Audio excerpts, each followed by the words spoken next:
এবার ভারত প্রসঙ্গে আরেকটি বিষয়ে চলে যেতে চাই। ভারতে এবার তাপমাত্রার সর্বোচ্চ রেকর্ড ভাঙল। গরমে বিপর্যস্ত হয়ে এখনো পর্যন্ত মৃত্যু হয়েছে 9 জনের। কয়েক রাজ্যে জারি করা হয়েছে হিট অ্যালার্ট। এরই মধ্যে নিজেদের ইতিহাসে দ্বিতীয় সর্বোচ্চ উত্তপ্ত এপ্রিল মাস পার করেছে দক্ষিণ ভারত। আর উত্তর পূর্ব ভারতে ভেঙেছে 51 বছরের রেকর্ড। ভারতীয় আবহাওয়া দপ্তরের পরিসংখ্যানে এসব তথ্য উঠে এসেছে। কয়েক সপ্তাহ ধরে তীব্র দাবদাহে পুড়ছে ভারতের বেশিরভাগ অঞ্চল। গত 15 বছরে সবচেয়ে বেশি তাপপ্রবাহ বিরাজ করছে পশ্চিমবঙ্গে।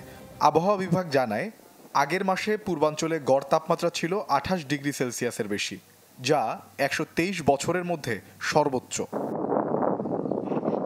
গত 7 বছরের মধ্যে এই প্রথম টানা 16 দিন তাপপ্রবাহ দেখেছে ভারতের ওড়িশা, যা গোটা ভারতের মধ্যে সবচেয়ে বেশি।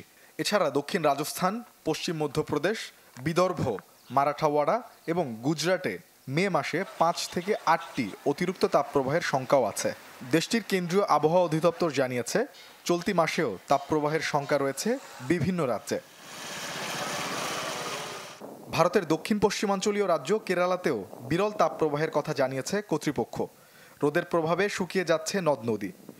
টাইমস অফ ইন্ডিয়া জানিয়েছে, গত কয়েকদিনে রেকর্ড ভাঙা তাপমাত্রা দেখেছে বেঙ্গালুরু, কলকাতা ও মুম্বাই। তবে বঙ্গোপসাগর থেকে জলীয় বাষ্প ঢুকতেই কিছুটা কমেছে কলকাতার তাপমাত্রা।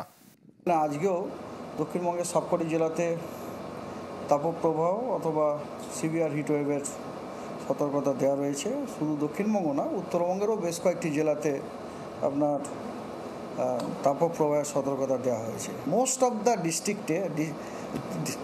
ডিস্ট্রিক্টে আমাদের সতর্কতা হচ্ছে যে 1-2 জায়গাতে আপনার হিটওয়েভের আপনার রিপোর্ট পেতে পারে না। আবহাওয়া বিশ্লেষকরা মনে করেন, দক্ষিণ ভারতে কম বৃষ্টিপাত ও সাগরের বিপরীতমুখী হাওয়ার কারণে সৃষ্টি হয়েছে এই হিটওয়েভের। এছাড়াও কালবৈশাখীর দেখা না মেলাতে তাপমাত্রা মারাত্মক হারে বৃদ্ধি পেয়েছে পূর্ব এবং উত্তর পূর্ব ভারতে।